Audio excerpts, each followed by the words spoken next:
Today's game was actually a statement by the PSG, the club, the team, the manager, towards the whole world, especially towards Arsenal team, that we not only can score 5 past one of the best teams in the world, but we also can defend one goal against one of the best attacks of the world as well.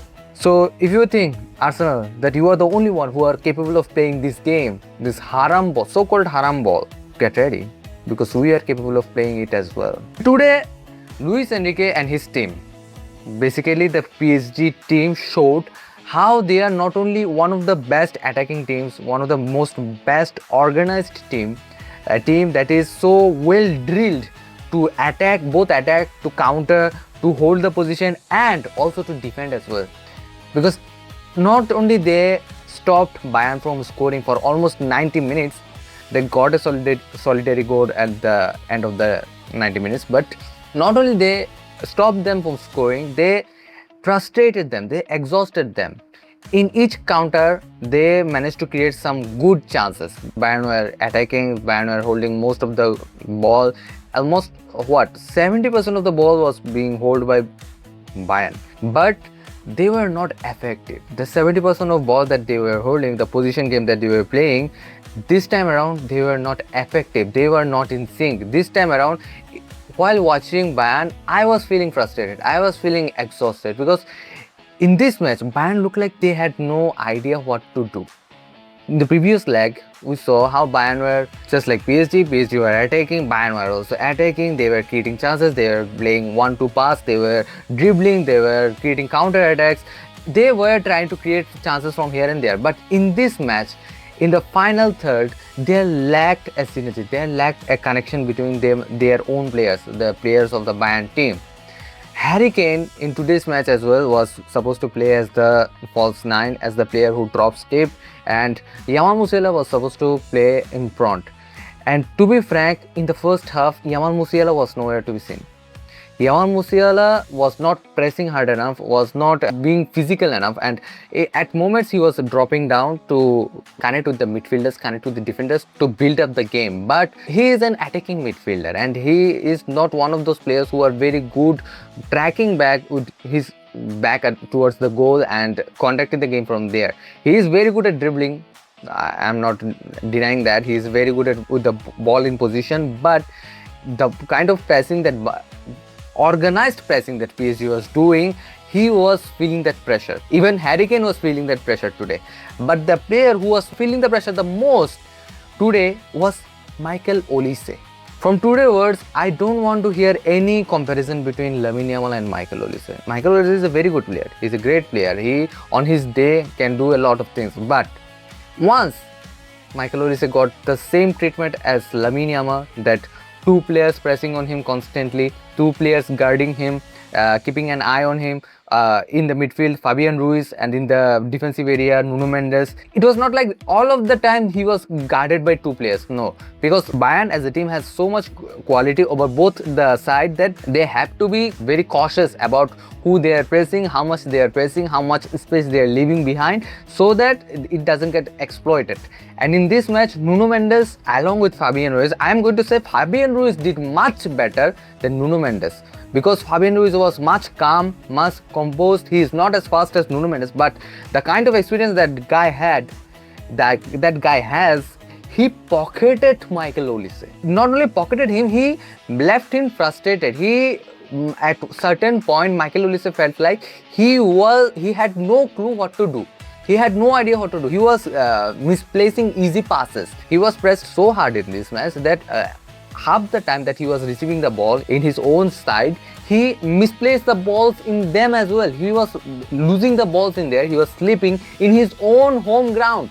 He was sleeping, he was misplacing the passes, he was losing the ball, he was dribbling into nowhere, his crosses felt like it was going to nowhere, and all of his final balls, all of the balls that he delivered in the final third of the PSG half was towards no one. Either it was defended well or it was placed in the wrong position altogether. So, quite frankly, for all of the neutral fans and Bayern fans and Real Madrid fans and Barca fans, if you are a football fan, if you understand ball, You have to understand this. Lamine is, as a winger, as a player who is capable of finding spaces when there is none, a player who is, his creativity, his vision, his chance creation ability, his ability to find pockets of spaces and passes from out of nowhere is currently in this moment of time in football is compared to none. He is on another level in that game, and I'm not talking about dribbling only, because as I said, once Michael Olise got the almost the same treatment as Lamine Yamal, he folded very hard, and I was shocked to see that Michael Olise in his own home ground, in front of his own fan base, is playing like that. Not only Michael Olise, Bayern as a whole team played like shit today, but Michael Olise, the player that they depend on for his flair with the ball, was shooting very badly today. Luis Diaz on the other hand was being more dynamic, was trying to create more chances. So he was fast, he was playing 1-2 passes, he was trying to dribble past players, but PSG was so compact on their back. It felt like a fortress. To be very honest, PSG after that goal was scored by Ousmane Dembélé, they parked the bus. They were not even trying to score any goal after that, or they are not even trying to have the position of the ball or create a proper counter attack. Multiple times through kvrasthkelia, what a player! Through kvrasthkelia, they did create some multiple chances of counter attack, and through Desiree Doué as well. And those were some very good chances in which Manuel Neuer was the one to save Bayern's ass. In last match, I said that Manuel Neuer should have done a little better because PSG had only 5 shots on target, and all the 5 shots were converted into goals.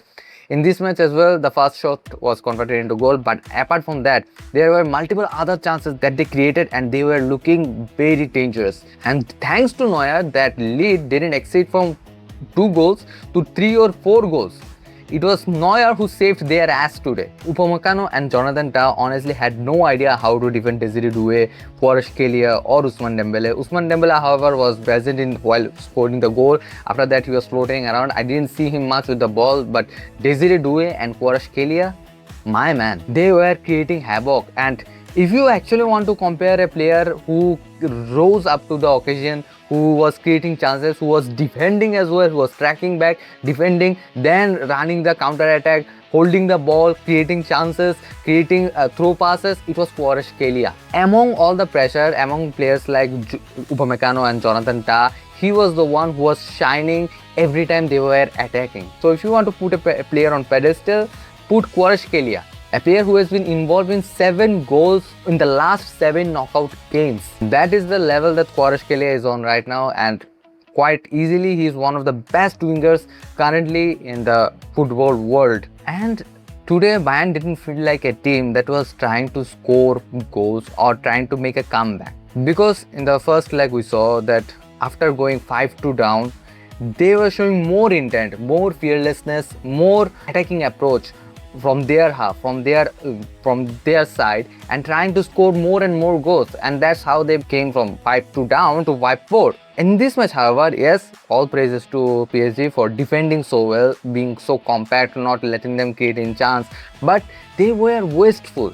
There were multiple chances created by Bayern Munich, but they lacked the finishing that Bayern is known for, the kind of clinical finishing that they produce. Even if the shots on targets are low, if the shots on target are only 5 or 6, they managed to score 3 or 4 goals from that too. But in today's match, it felt like the synchronization between the final third, the passing and the connection between the midfield and the attacking players was nowhere there. And how does a team press so well even while defending? PSG needs to be studied. PSG's pressing method needs to be studied. With players like Vitinha and João Neves, these two bulldogs, and Fabian Ruiz, the player who is not a runner like João Neves, who doesn't conduct a game like with Vitinha, but his calmness on the ball, his presence of mind, and his overall experience on the ball lets him defend well as well while attacking, while creating attacking chances in one pass. Defend well against Olise, while creating attacking chances like the goal that Ousmane Dembélé scored. It was pre-assisted by Fabian Ruiz to kvrasthkelia, that one-touch pass that opened up the back line of Bayern Munich, and kvrasthkelia exploited it. But This is the kind of synergy that the players of PSG have in between them, and that is going to be so dangerous to see in the final when Arsenal faces PSG. The peak of Haram ball facing the peak of football currently. Now coming to the most controversial thing in this match as well, the referees of UEFA.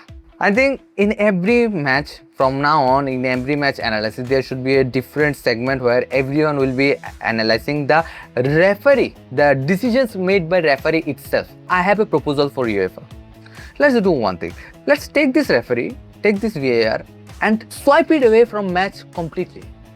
Let's put this referee and this VAR bullshit away from the match completely. We amateurs, players who play for fun in the broken field, we ourselves, we cannot afford to have referee, right? We play amongst our friends, we play amongst peers, juniors or seniors sometime. We play among us and we cannot afford to have referee because everyone wants to be involved in the game, not want to conduct the game or be the referee of the game.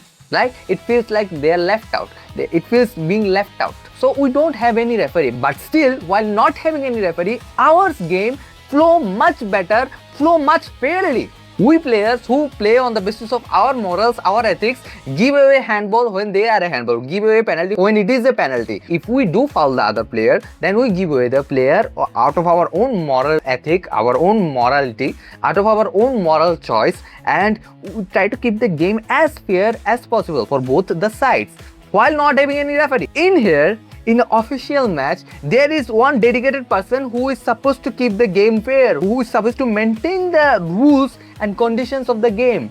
But in every match, almost in every official big match, we see at least one or two blunders. In this match, however, there were two such big blunders that I believe will go on to be talked about for much long time than they themselves anticipated. First of all, Nuno Mendes did a foul on Michael Olise or Joshua Kimmich, I guess, first 10 minutes of the game and got a yellow card. Then nearing the end of the first half, when Lyman was creating counter attack, Olise was open. He controlled the ball with his body, then tried to open a throw pass to Olise. And at that moment, Nuno Mendes' body was unnaturally quite long, quite elongated. His arms were up like this, his right hand was up. I know that my right hand is out of frame, so for example, his left hand was up like this and the ball hit him right in here. Fine, I understand that you don't want to give, he is already on a yellow card and this could have been an unintentional yellow card. Yes, his body is unnaturally too elongated too much and the body and the ball's direction, ball's dynamic was unpredictable. So he couldn't have predicted that the ball would have hit his arm. Fine, I understand that, and giving him a second yellow card would have been a little harsh. Fine, but not giving Bayern Munich the handball that they deserved. On the other hand, on the contrary, giving a handball to PSG against Limar, who controlled the ball with his body, mind you, body from here. But on VAR, some guy on high as hell, some guy on weed obviously, high as hell, thought that from different camera angle, he saw from a different angle, thought that, oh, you know what, from this camera angle, it looks like the ball hit his hand. When if you see it from a different angle, from front, it was clearly visible that the ball hit him on the belly. From the side angle, optical illusion was created like the ball hit him on the right hand. You are VAR, right? You are sitting there with all the possible camera angles in that stadium at that moment. You have the ability to check. If this is not clearing my confusion, then I can see this angle, I can see that angle. You have all the options. You saw one angle, and immediately you called the on-field referee and told him to change his decision. And that is how a deserved yellow card or a deserved handball at least went from favoring one team to favoring the opposite team. Make sense of that. And after that, coming to the next handball, the goalkeeper of PSG clears the ball, Vitinha receives it and then whacks it. He doesn't see what is in front of him, who is pressing him or nothing. He whacks it. And João Neves at that moment was in front of him. Obviously, he is trying to save his body, but his hand again elongated in an unnatural position. Given the benefit of doubt, he was not looking at the ball. Okay, fine. But his hand was elongated, the hand hit him, the ball hit him in the hand. Again, almost the same scenario. Coming to this situation, in the first leg, almost the same sort of scenario happened where a player of PSG took a shot. Alphonso Davies was inside the penalty box, hands were back here, and as the shot was taken, he was not looking at the ball, he was trying to defend himself. The ball deflected from thigh and then landed on his hand. Mind you, in that match, Alphonso Davies' hand was not elongated or not in unnatural position. He just removed his hand from back, the hands were close to his body, the ball deflected from his thigh. Again, mind you, deflected from thigh, no idea where the ball would go from there. Deflected from thigh, landed on hand, given a penalty. As I said in that match analysis as well, that one goal could be the decisive goal that decides the future of this fixture. And guess what? PSG aggregate on Bayern Munich by 1 goal, by 6-5. And in this match as well, almost a similar kind of scenario happens. Here, minus the deflection, Vitinha takes the shot, Joao Neves' hand in an elongated, unnatural position. He is not looking at the ball. Benefit of doubt given to him that he is not looking at the ball, but the ball hits him where? Directly in the hand. A hand that is elongated and in an unnatural position. This time around, it's not given a penalty. At this point, what is rule? What is the law? What is the condition? In every single match, you are going to come up with a different variation of rule for yourself and a different variation of rule for according to what you think is right. Then what's the point of having them? Then what's the point of having a referee? Why not let the players decide what is foul, what is not foul? We have a much better moral clearance about what is going to be a foul, what is going to be not foul. In such scenarios, when we play, if we see if the player gets a handball, he says it himself that it was a handball, the ball hit on my hand. Intentional, unintentional doesn't matter. If the ball hits the hand, it's a penalty. In our game, when we play in our backyard, that is the rule. Ball was hidden, you are inside the penalty box. Even if your hand is close to your body, you didn't see it, but it hits your hand, it's a handball. It is a penalty.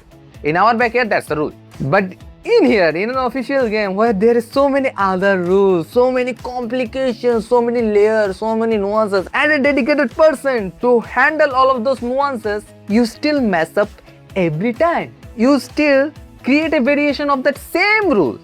Same rule, different scenario, same rule, same scenario, but different result every time. How does the referees of UEFA, the referees of these football officials make such brilliant mistakes every time?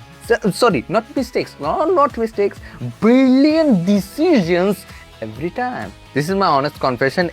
From now on, in every match, there is going to be a side segment where we are going to analyze the decisions of the referee, how we feel. We are going to, obviously not, we are going to be biased by our opinion for other teams that we love or not love. In this case, there was no bias at all. If Bayern wins or if PSG wins, doesn't matter to me. Does it matter to me? Doesn't matter to me, because I'm a Barcelona fan. I was knocked out much before. So from my aspect, I was a neutral fan. Even if Bayern wins or if PSG wins, I was getting nothing. So I was only there to see a fair game, to see that both the teams play fairly and get what they deserve. But did they get what they deserve? Did Bayern get the type of result that they deserve? I know they played horribly. Apart from those two decisions, they played horribly. But those two decisions could have changed something in the game, especially the second one. For me, that was a clear penalty. If you are giving Alphonso Davies the penalty for the handball that he did, then this one was clearly a penalty. If that is being called as a penalty, then why is this not? How can a certain board of officials who have decided that this is the norms of a game, this is the law of a game, in every single game, they defy their own norms, they defy their own laws? How? So that was my feeling about the match between Bayern Munich and PSG. A little frustrating because obviously Bayern being unclinical, very uncharacterized of Bayern to be such unclinical in the final third of the opposition, and PSG almost playing the Haram ball similar to Arsenal, scoring one and then giving whole 90 minutes to defend that one goal is very uncharacteristic of PSG as well, but it shows that they are capable of doing that as well. So if Arsenal is planning on to score one and then defend for the whole 90 minutes, they have shown Arsenal that we can play that game as well. We can give you the taste of your own medicine as well if it is required. A lot of people are predicting that we are going to see the final result of PSG vs Inter Milan that we saw in the Champions League final last year be replicated in this year as well. I don't know. Arsenal is not going to be like that. To be very honest, Arsenal played their game according to their merit, according to what they know the best, and they have been unbeaten in this season so far. Till the final, they have been unbeaten. Only considered 6 goals till now. To be frank, it is going to be a difficult task. Even for the mighty attack of PSG, it is going to be a difficult task, and I am really excited to see how the final turns out. So that was it for this video. If you like this video, make sure to give it a big thumbs up and subscribe to Boots and Balls.